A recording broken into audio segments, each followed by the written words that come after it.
Hello and welcome दोस्तों, मैं हूं राज और आप देख रहे हैं A1 ट्यूशन। तो आज जो लेसन हम लोग पढ़ने वाले हैं उसका नाम है क्वालिटी और इसे लिखा है विलियम गेल्सवर्थी ने 1912 में।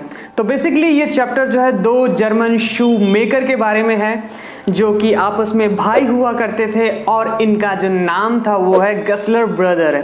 ये जूते बनाने के लिए बहुत फेमस थे। छोटी सी एक पुरानी सी जगह पे अपने शू मेकिंग का काम किया करते थे। अगर कोई इन्हें नई शू की ऑर्डर देते तो ये उनके लिए एक स्पेशल शू बनाते। अगर आप सोच रहे हैं कि इस जमाने में बना के शू कौन पहनता है, तो मैं आपको बता दूं कि ये जो गेस्लर ब्रदर थे वो शू मेकिंग के लिए बहुत ज़्यादा फेमस थे। इनकी क्वालिटी और लॉन्ग लास्टिंग के लिए ये बहुत फेमस थे। ये स्टोरी बहुत ही शॉर्ट, सिंपल लेकिन मीनिंगफुल है। इस चैप्टर में क्वालिटी के वैल्यू के बारे में बताई गई है। तो इस चैप्टर में नरेटर हमें ये बताते हैं कि अगर हम कोई भी काम अगर परफेक्टनेस से करें तो वो काम क्वालिटी बन जाती है। इस चैप्टर की जो थीम है वो है कमिटमेंट। कमिटमेंट वो जो हम अपने काम से करें, कमिटमेंट वो जो हम अपने भरोसे से करें, कमिटमेंट वो जो हम अपने जुनून से करें। चैप्टर के हिसाब से हर कोई एक इंसान एक आर्टिस्ट है अगर वो अपने काम को परफेक्ट और अपने पूरे जुनून से करता है। तो चैप्टर को स्टार्ट करने से मैं पहले आपको बता दूं कि अगर अभी तक आपने हमारे चैनल को सब्सक्राइब नहीं किया है तो हमारे चैनल को सब्सक्राइब करें और बेल आइकन को प्रेस कर दें। तो चलिए फटाफट इस लेसन को स्टार्ट करते हैं। तो ये लेसन स्टार्ट होती है एक छोटे से डिस्क्रिप्शन से। एक छोटा सा दुकान होता है और वो दुकान के ऊपर लिखा होता है गेस्लर ब्रदर्स, यानी कि उस दुकान के मालिक का नाम पे रखा गया है ये दुकान गेस्लर ब्रदर्स। और ये दुकान के आगे एक विंडो है जो कि शीशे का बना है और उस शीशे के विंडो के पे एक शोकेस है जहाँ पे ये अपने शूज को शोकेस किया करते थे। ये हमेशा शूज को ऑन डिमांड बनाया करते थे।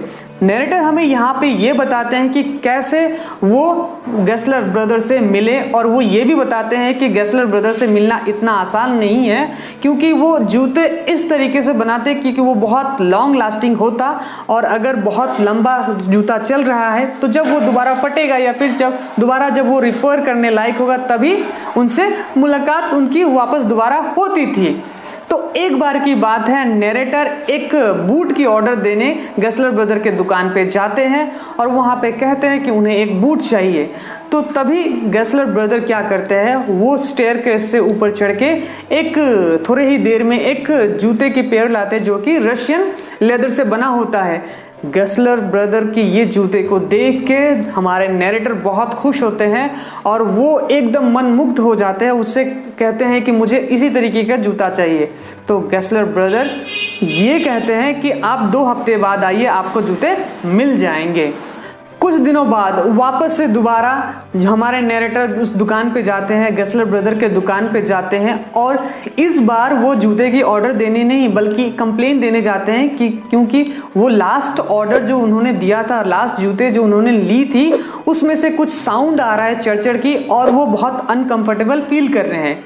तो गेस्लर ब्रदर ये कहते हैं कि देखे वो जूता में कहाँ प्रॉब्लम है। तो फिर वो चेक करते हैं और चेक करने के बाद ये कहते हैं कि अगर मैं इस जूते को दोबारा ठीक ना कर पाऊँ तो मैं आपके सारे पैसे वापस कर दूंगा।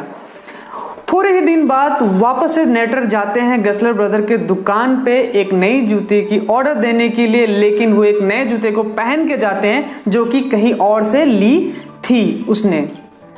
तो ये जूते को देख के मिस्टर गेस्लर ने ये पहचान जाते हैं कि ये हमारी दुकान का नहीं है और उन्हें थोड़ा बुरा और थोड़ा गुस्सा भी आता है।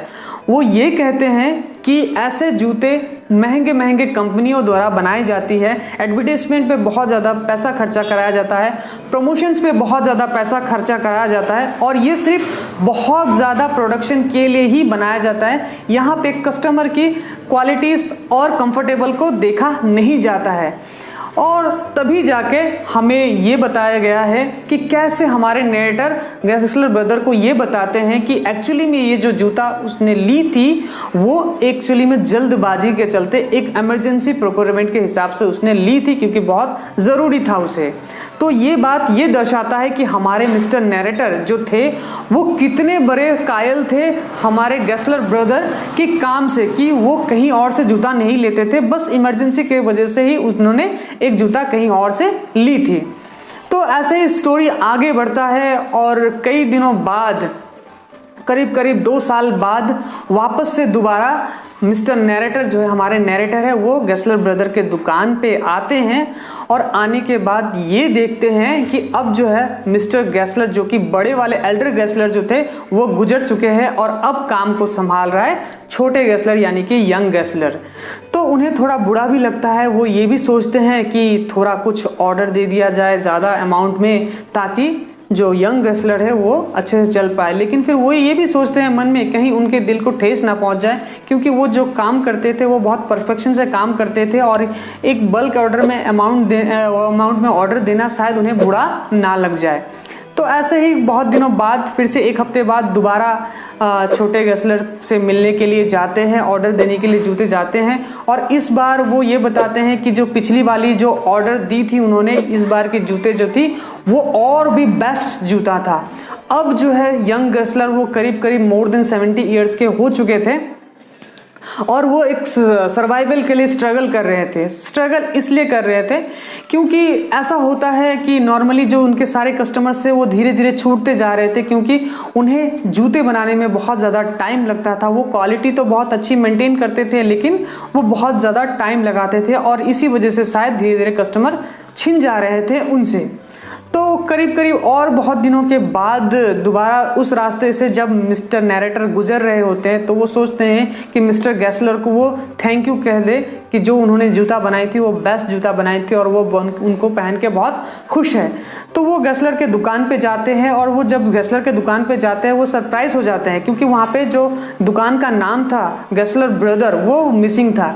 वो दुकान के अंदर जाते हैं तो वहाँ पे देखते हैं कि वो यंग गेस्लर जो है ना वहाँ पे नहीं है, एक कोई इंग्लिश मैन वहाँ पे है। तो उनसे पूछते हैं कि यहाँ पे एक कोई गेस्लर ब्रदर था वो कहाँ पे है, तो वो बोलते हैं कि वो भी अब गुजर चुके हैं। तो वो थोड़ा अफसोस करते हैं और वो यंग इंग्लिशमैन जो थे वो ये बताते हैं कि जो यंग गेस्लर था वो हमेशा अपने काम में डूबे हुए रहते थे। उन्होंने अपने बिजनेस से जो भी कमाया वो लेदर को खरीदने में या फिर दुकान के रख रखाव पे ही पैसा खर्चा करते थे और वो अपने हेल्थ पे ज़्यादा खर्चा नहीं किया करते थे और शायद इसीलिए वो गुजर गए।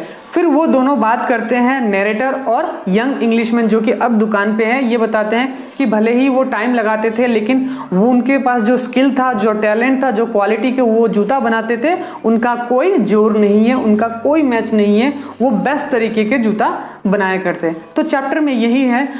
आशा करता हूँ आपको ये वीडियो समझ में आया होगा, पसंद आया होगा। पसंद आए, समझ में आए तो लाइक कमेंट शेयर करना ना भूले। साथ ही साथ हमें सब्सक्राइब कर दे इस चैनल को और बेल आइकन को प्रेस कर दे। ज़्यादा दिक्कत हो तो आप मुझे इंस्टाग्राम पे फॉलो करके कुछ भी पूछ सकते हैं। इंस्टाग्राम का लिंक मैं आपको डिस्क्रिप्शन में दे दूंगा। हम चलते हैं, फिर हाजिर होंगे एक नए वीडियो के साथ। तब तक के लिए गुड बाय।